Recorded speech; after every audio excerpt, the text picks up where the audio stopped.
तो जब आपके देवता आ रहे हैं तो जल का लोटा उठ के क्यों आपके पास नहीं आ रहा? आप बैठे बैठे उस लोटे को क्यों नहीं मंगा रहे? अपना हाथ अपने आप क्यों नहीं धो रहे? हैं कि अच्छा दूत ने फोन उठाया है, हनुमान जी को फोन दीजिए, हमारा फोन आया है, बागेश्वर धाम से हम बोल रहे हैं। तो उसको इतना पावर होता है कि अपने को लगता है वो गंदगी खा रहा है। हाँ, वो गुलाब जामुन खा रहा है और अपने को लग रहा है वो गंदगी खा रहा स्वप्न है। में नहीं, दिखे हनुमान तो मुझे नहीं दिखे, भगवान तो मुझे नहीं दिखे, और मैं चाहता भी नहीं हूँ भगवान मुझे दिखे। और आप जब भी देखोगे तो ये गली कोचों में आपको कच्ची बस्तियों में देवी देवता आते मिलेंगे, किसी महल में आपको देवी देवता आते नहीं मिलेंगे, किसी डॉक्टर के यहाँ, किसी इंजीनियर के यहाँ, किसी बड़े अफसर के यहाँ, आपको किसी जज के यहाँ किसी का देवी देवता क्यों नहीं आते हैं? वो गली कूचों में क्यों आते हैं? जो कभी नहाते नहीं, जिनको 8 दिन नहाए हो जाते हैं, जिनमें शराब की बदबू आती रहती है, उन्हीं में भगवान क्यों आ रहे हैं? अब ये तो कैसे कह सकते हैं हम भगवान? फोन तो हमारे पास है, भगवान के पास तो कहाँ फोन है? मगर वो जय श्री राम। स्वागत है आप सभी का मेरे अपने शो में जिसका नाम है गपशप विद ज्योति में। मैं हूं आप सभी के साथ ज्योति पुष्पेंद्र सिंह और आज मैं मौजूद हूं कोटा के कराई बालाजी के यहाँ पर। और यहाँ पर जो महंत हैं उनसे जानेंगे भक्ति से जुड़े हुए कई सवाल जो आपके और मेरे मन में भी मौजूद हैं। तो चलिए बिना देर किए मैं वेलकम करती हूँ कराई के बालाजी के यहाँ जो महंत रहते हैं श्री धीरेन्द्र गिरी जी का। सर बहुत बहुत स्वागत है आपका। जय श्री राम। जय श्री राम, ओम नमो नारायण। ओम नमो नारायण। सर सबसे पहले तो यही जानना चाहूंगी कितना समय हो चुका है सर यहाँ भगवान की सेवा में? कितने साल हो गए आपको यहाँ? मुझे यहाँ करीब 40 साल से मैं यहाँ भगवान की सेवा में। 40 साल से भी ज्यादा का समय हो चुका है। 40 साल से भी ज्यादा हो गया। अच्छा, कैसे सबसे पहले मन में ये ख्याल आया भगवान की तरफ, भक्ति की तरफ कब अग्रसर हुए आप सबसे पहले? तो बचपन से ही भक्ति की तरफ मेरा मोह था। मैं शैतान भी बहुत था, बदमाशी भी बहुत करता था, मगर भगवान के प्रति और साधुओं के प्रति मेरा शुरू से स्नेह रहा। ठीक है। तो ऐसी लगन लगी जब भगवान की सेवा में आ गया। निश्चित तौर पे ऐसी लगन लगी कि वो लगन अभी तक लगी हुई है, भगवान की भक्ति कर रहे हैं। अच्छा गुरुदेव, क्योंकि हमारे मन में ना कई सवाल होते हैं, कई चीजें हमने सुनी होती है अपने पूर्वजों से, कई आजकल क्योंकि आपको पता है इंटरनेट का जमाना है तो सोशल मीडिया पे चलती है। क्या वाकई पुनर्जन्म होता है क्या? पुनर्जन्म होता है। क्या दोबारा से जन्म होता है? होता है। भगवान राम ने कृष्ण के रूप में लिया, भगवान लक्ष्मण ने बलदाव के रूप में लिया, तो पुनर्जन्म तो होता है। ठीक है, मतलब आत्मा दोबारा से जन्म ले सकती है। हाँ, ले सकते। लेकिन मृत्यु के बाद क्या होता है गुरुजी? मृत्यु होने के बाद जैसे हमें लोग कहते हैं कि आपने अच्छे कर्म किए हैं तो स्वर्ग जाओगे, बुरे कर्म किए हैं तो नरक जाओगे, हाँ। ये होगा वो होगा। आत्मा के साथ क्या होता है? अच्छे कर्म कर रहे हैं तो स्वर्ग का मतलब यही, आप अच्छी योनि में जाओगे, वही स्वर्ग होता है। अच्छे परिवार में दोबारा मनुष्य योनि में जन्म ले लिया तो आपने स्वर्ग में जन्म ले लिया। अगर आपको किसी ऐसी योनि में मिल डाल दिया भगवान ने तो नरक हो गया। हाँ, अच्छा। गंदी योनि में डाल दिया, ऐसा जानवर बना दिया, ऐसा पशु बना दिया, ऐसा कीड़ा बना दिया, तो वो स्वर्ग नरक हो गया। तो स्वर्ग और नरक दोनों यही है। ऊपर भगवान के पास इतनी फुर्सत नहीं है तो आपके लिए बैठ के वो समय निकालेगा। हाँ। ओके। हाँ, अच्छा तो गुरुजी, ये तो आपने कह दिया कि स्वर्ग और नर्क दोनों यही है। मनुष्य योनि को आपने सबसे बेस्ट बताया है, सबसे उत्तम है। सबसे उत्तम मनुष्य योनि। और ये कितनी योनियों के बाद एक इंसान को मिलती है? अब वैसे तो अपने कहते हैं 84 लाख योनियों के बाद मिलती है। हाँ, और अच्छे कर्म होते हैं तो आदमी को दोबारा योनि मिल जाती है, मनुष्य योनि। उसी को कहते हैं स्वर्ग। हाँ, दोबारा मनुष्य योनि में जन्म ले लेता है तो स्वर्ग में आ जाता है। हाँ। अच्छा गुरुजी, हमने कई बार सुना है कि मरने के बाद जैसे लोग कहते हैं कि 12 दिन तक आत्मा घर के आसपास ही है, या फिर मृत्यु भोज का एक अलग ही प्रचलन है। कहते हैं कि हम हमारे पूर्वजों को जो चले गए हैं 12 दिन तक उनको खिला रहे हैं। आप क्या मानते हैं? मृत्यु भोज का मतलब तो ये होता है कि जो अपने पूर्वज हैं वो जीते जी भी अपने को खिलाते हैं, और उनके मरने के बाद भी उनके नाम से कुछ बच्चों को खिला दिया जाए, ब्राह्मणों को खिला दिया जाए, हाँ, असहायों को खिलाया जाए। तो मृत्यु भोज इसलिए खिलाए जाते हैं, इसका कोई और रीजन नहीं है। अच्छा, जवान का बच्चे का मृत्यु भोज नहीं होता है। जवान का और बच्चे का नहीं होता मृत्यु भोज उनका नहीं होता है। अच्छा गुरुदेव, मृत्यु भोज के बारे में तो आपने बताया, लेकिन क्या हमारे पूर्वज कभी आत्मा बनने के बाद, अगर मैं बहुत आम भाषा में कहूँ, जैसे लोग कहते हैं पितर बनने के बाद क्या हमें डराते हैं?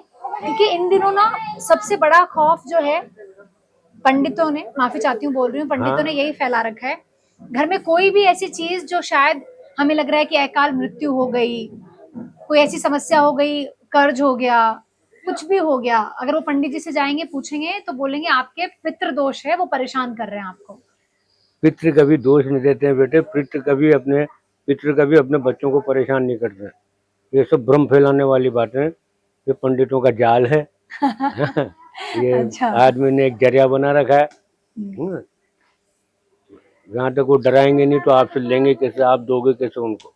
हाँ तो वो एक पितृ का कभी दोष नहीं होता है। और जहाँ तक आपके माता पिता हैं, आजकल तो बच्चों पे पितृदोष बता देते हैं। जिनके माता पिता जिंदा है उन पे पितृदोष, पहले तो उनके माता पिता को दोष लगेगा, फिर उनको लगेगा। हाँ, जब माता पिता हैं और बच्चों को पितृदोष बता दें, तुम्हें पितृदोष है, जिन्नों का दोष कैसे लगेगा।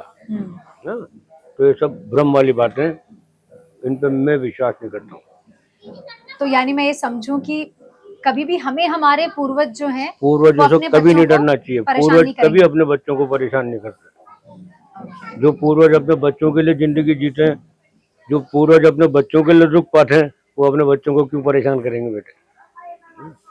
अच्छा गुरुजी, आपने जैसे शुरू में कहा कि आप भगवान की भक्ति कर रहे हैं 40 साल से भी ज्यादा, यानी कि 4 दशक से भी ज्यादा का समय हो गया है।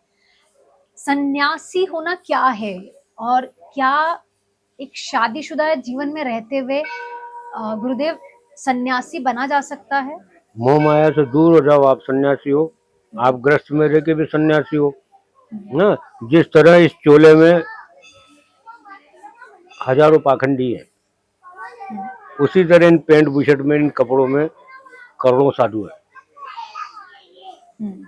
जो अपनी सात्विकता से जिंदगी जी रहा है, कमा रहा है, खा रहा है, बच्चों को पाल रहा है, समाज के लिए जी रहा है, समाज के लिए कर रहा है।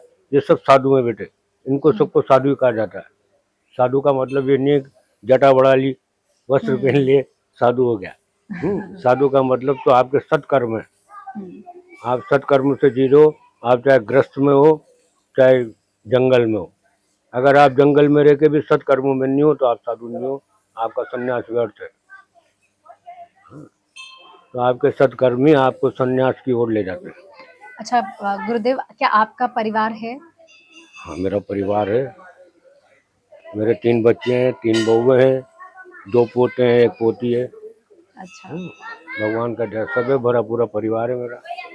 अच्छा, जो एक हम सुनते हैं हनुमान जी के बारे में कि वो बाल ब्रह्मचारी थे, और जैसे थे हमें नहीं सुनने हैं, को मिलता वो है, आज भी हैं। आज भी हैं, माफी चाहती हूँ, हनुमान जी बाल ब्रह्मचारी है। लोग कहते हैं कि अगर उनकी सेवा करनी है, उनके चरणों में जाना है, तो आपको सब कुछ त्यागना पड़ेगा। सब कुछ से मतलब कि जैसे मैंने आपको शुरू में पूछा कि एक शादीशुदा व्यक्ति भी क्या भगवान की हाँ सेवा कर सकता है ना। शादीशुदा व्यक्ति कर सकता है, ग्रस्त जीवन को बच्चों जीते वाला हुए? कर सकता है, ग्रस्त कर सकता है, सभी करते हैं। शुद्धता का ध्यान रखे, अपनी शुद्धता का ध्यान रखे। सब कर सकते हैं, महिलाएं भी कर सकती है, बच्चा भी कर महिलाएं भी सकती सेवा है, कर सकती है। सिर्फ वो शुद्धता का ध्यान रखे। हाँ, अशुद्धता भगवान से दूर रहे। लेकिन गुरुदेव, जैसे लोग कहते हैं कि जैसे हनुमान, मैंने कभी भी किसी हनुमान मंदिर में कोई भी महिला को नहीं देखा है कि वो भगवान को छूकर आशीर्वाद ले रही है। तो हनुमान जी को क्या छूना मना भगवान है? को बस प्रतिमा को न छुए, प्रतिमा को न छुए, सेवा वो पूर्ण कर सकते हैं। क्योंकि भगवान बाल ब्रह्मचारी हैं तो उनको महिला न छुए। हाँ, छूने का दोष है। सेवा वो पूरी कर सकती है, भगवान के गुणगान गा सकती है, सेवा कर सकती है। हाँ, प्रतिमा से वो दूर रहे क्योंकि भगवान ब्रह्मचारी है। ओके। अच्छा, एक गुरुदेव, जो हर घर में माएँ रोकती है बेटियों को, बहुओं को, कि महामारी के समय पूजा नहीं करनी, महामारी के समय मंदिर नहीं जाना, वर्जित है।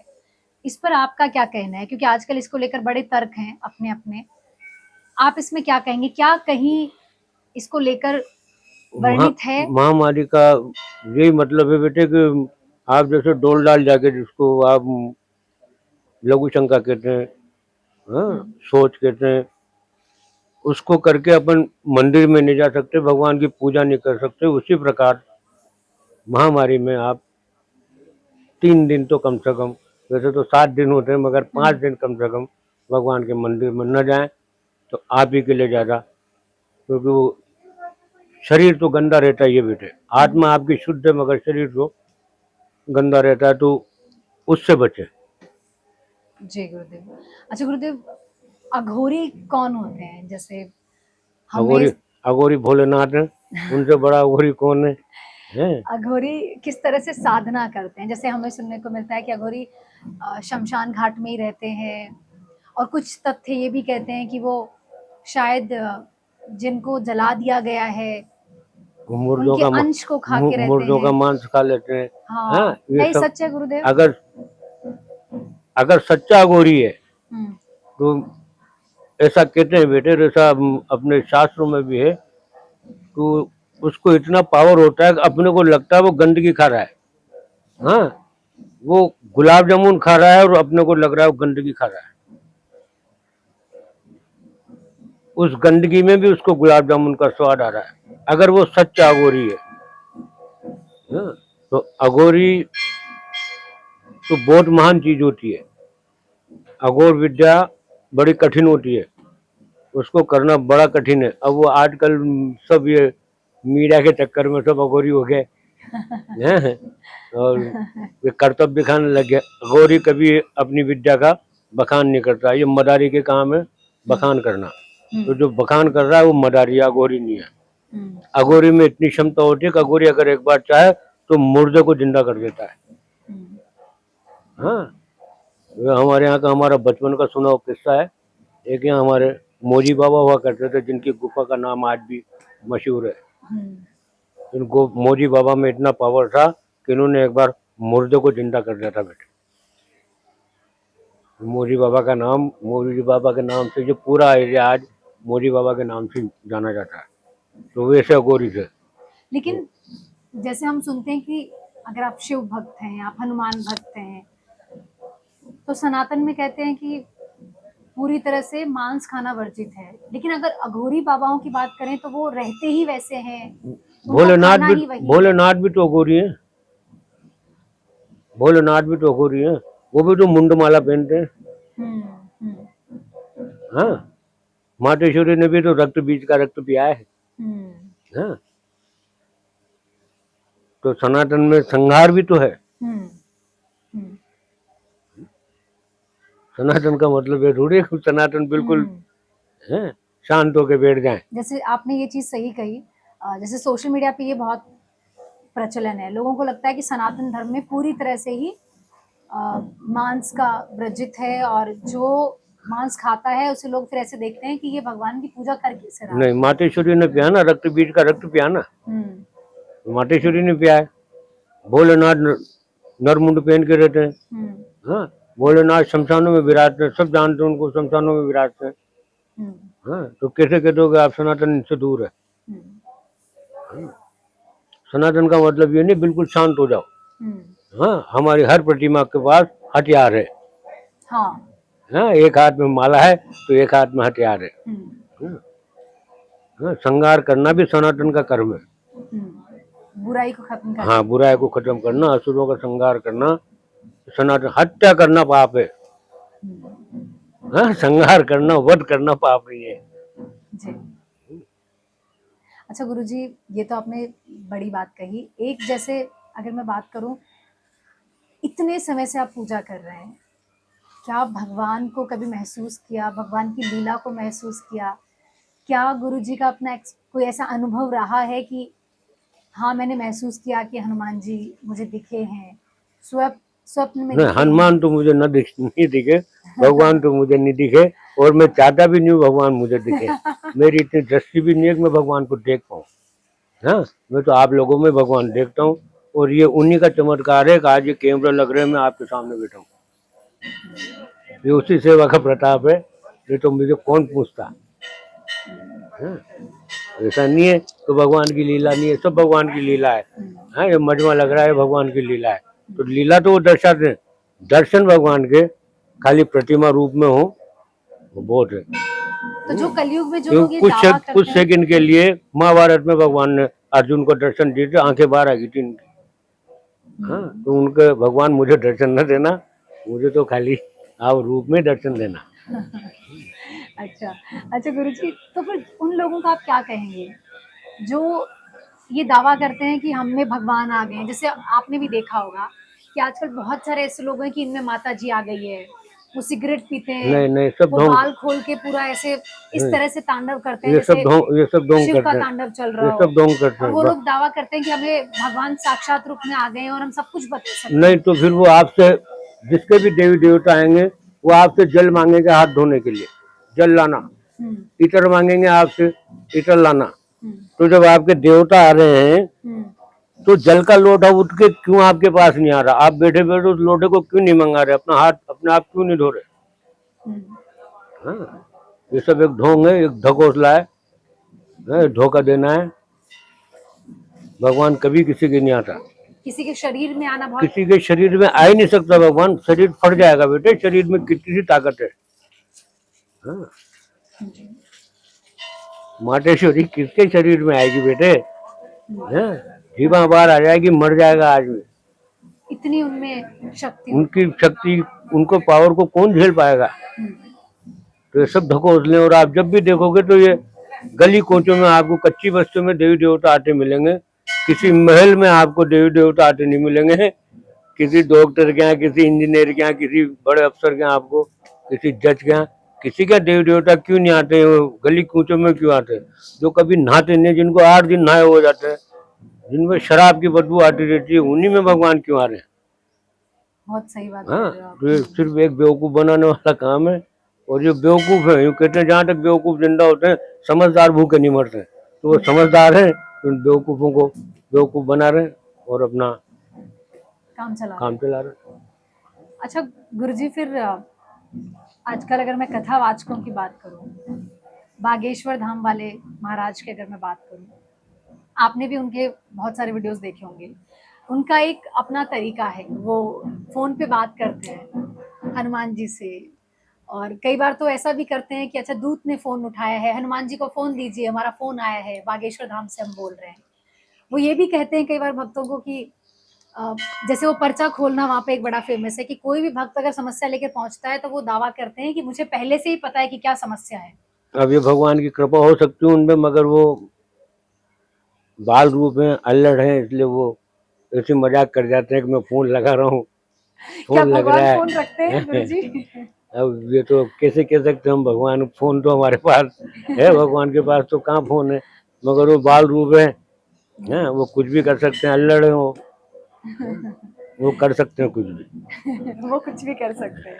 अच्छा, तो आप उनके बारे में क्या कहेंगे जो आजकल हमारे पूकी बाबा के नाम से बहुत मशहूर है, अनिरुद्धाचार्य जी महाराज, जिनके यहाँ पे जब भी वो कथा कहते हैं जितने भी लोग आते हैं उन्हें सुनने के नहीं, लिए। कथा कथा कहें, मगर वो विवादित हम्म, शब्द ज्यादा बोलते हैं। जैसे बच्चों के कपड़े पे ही उठा देते हैं वो। हाँ, तो ये सवाल उठाना उनका गलत है। माताओं बहनों के लिए भी कुछ भी बोलते माताओं हैं बहनों ऐसा? के लिए भी उल्टा सीधा बोल देते हैं। वो मजाक बहुत करते कथावाचक हैं। को इन सब चीजों से दूर अपनी होना है। भक्ति के दौरान आप क्या कहेंगे, भक्ति को मजाकिया अंदाज में लोगों तक पहुंचाना आप भक्ति सही की है, गलत आप है? भक्ति की, भगवान की, दोनों की मजाक कर रहे हो। आप दोनों की मजाक कर रहे हो, उनकी मजाक नहीं होना चाहिए। भक्ति बहुत शांत चीज है, उसको मजाक में नहीं लेना चाहिए। हाँ, अच्छा, मजाक नहीं। वृंदावन वाले महाराज अ, भी बहुत फेमस हैं और हर कोई उन्हें यूट्यूब पे, इंस्टाग्राम पे नहीं, देखता है। उनका उनके लिए क्या कहेंगे? उनके विचारों से प्रेमानंद जी सहमत हैं? महाराज का बहुत हद तक जो वो बोलते हैं तो वो सटीक बात बोलते हैं। हम्म, उनका जो कहना होता है कि आपके कर्म हैं, आप जैसे कर्म करोगे हम्म, वैसा आपको फल मिलेगा। बुखार भी आ रहा है आपके, तो आपके कर्मों से आ रहा है। हम्म, आपका बच्चा बीमार है तो वो आपके कर्मों से बीमार है। बीमारी उसको है, दर्द आपको है, तो वो कर्म आपके हैं। आप अपने कर्म करो, सत्कर्म करो, बाकी भगवान पे छोड़ो। हम्म, हाँ, भगवान का ध्यान दो। उनको कभी मैंने ऐसे फालतू की बातें करता नहीं देखा। वैसी कोई बात नहीं करते, वो मजाक नहीं करते, वो सटीक बात करते हैं, जो बात होती है वो सामने करते हैं। अच्छा, अभी नई जनरेशन में नए नए लोग आप देख रहे होंगे कि बाबाओं की परिभाषा बदल गई है। आईआईटीएन बाबा एक बहुत फेमस हो रहे हैं, एक ऐसा वो तो लड़का जो बहुत पढ़ा लिखा है, पढ़ाई में होशियार है, एकदम से वो गले में माला पहन रहा है, चोला पहन रहा है और कुंभ के मेले में लोगों को नजर आ रहा है और वो एकदम से फेमस हो गया कि ये भगवान का सच्चा भक्त है। अपने माता पिता को ज्यादा गलत पढ़ाई बता भी रहा है। बुद्धि को विकृत कर देती है। वो अपने आप में इतना पढ़ चुका है, भले वो पढ़ा है नहीं पढ़ा है बात की बात है, मगर वो अपने आप को इतना पढ़ा लिखा मानने लग गया तो उसकी बुद्धि विकृत होगी। वो इन सब चीजों को मजाक समझने लग गया, तो उसका नतीजा मिला। उसको कहीं से मार के भगाया, कहीं क्या करा, वो सब सामने है। आप जैसे कर्म करोगे वैसे आपको भरना पड़ेगा। हाँ, वो फर्जी आदमी है। ऐसे बाबाओं से बच के रहें। ये बाबा नहीं है। आज का युग है, ये भोले लोग हैं। सनातन की तरफ अभी दौड़ चल रहा है, आज में सनातन की तरफ भाग रहा है, तो सब सनातन का चोला पहन के इनको लूटने में लग रहे हैं। तो लूट खसोट से बचे हैं। अपने भगवान का ध्यान दें, अपने परिवार का ध्यान दें, अपने बड़े बुजुर्गों का क्या करें, और जो अपना सनातन धर्म कहता है उसका ध्यान रखें। अपने शास्त्रों में वो सब लिखा हुआ है कि आपको किसी बाबा से और किसी महाराज से जानने की जरूरत नहीं है। कथावाचक ऊपर बैठ के कथाएं तो करते हैं, उनको सुनने हजारों जा रहे हैं और हजारों बार जा रहे हैं, उन पे अमल कौन कर रहा है?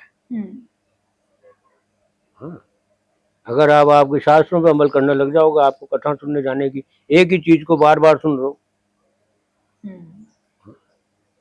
वो कथावाचक भी एक ही चीज बार बार सुना रहे हैं। अनुयायी से तो कह रहे हैं मोह माया से दूर रहो, खुद एयर कंडीशन नहीं छोड़ रहे हैं। 11 लाख लूंगा, 5 लाख लूंगा, लग्जरी कार में रहूंगा, लग्जरी वस्त्र पहनूंगा, और अनुयायी से कह रहे हैं आप मोह माया से दूर रहो। जो ग्रस्त जीवन है उनको तो मोह माया से दूर कर रहे हो, और आप साधु होके कह रहे हो मुझे लग्जरी चाहिए। तो इनसे थोड़ा बचा जाए। अच्छा, तो अध्यात्म को मैं क्या समझूं? असली भक्ति करना, साधना करना क्या है? वो है जो चमत्कार दिखा रहा है दुनिया को कि मैं चमत्कारी हूँ, मुझे भगवान दिख रहे हैं, या वो सही है जो चुपचाप अपनी भगवान की भक्ति में लीन है, साधना कर रहा है? जो चुपचाप अपनी भगवान की भक्ति में लीन है, साधना कर रहा है, वही साधना है। ये चमत्कार तो मदारी दिखा देते हैं, रोड पे दिखा देते हैं। हाँ, वो गोलियों को दूध लेने भेज दें, मिठाई लेने भेज देते हैं, इधर से उधर, वही दिखा देते हैं। तो चमत्कार मदारी का काम है, भगवान का काम, आध्यात्म का काम चमत्कार दिखाना नहीं है। उसका काम तो सही राह दिखाना है बेटे। जो शांति से भगवान की सेवा में है, इसको अपन देख रहे हैं भगवान की सेवा में, ध्यान में, तो वही आध्यात्म है।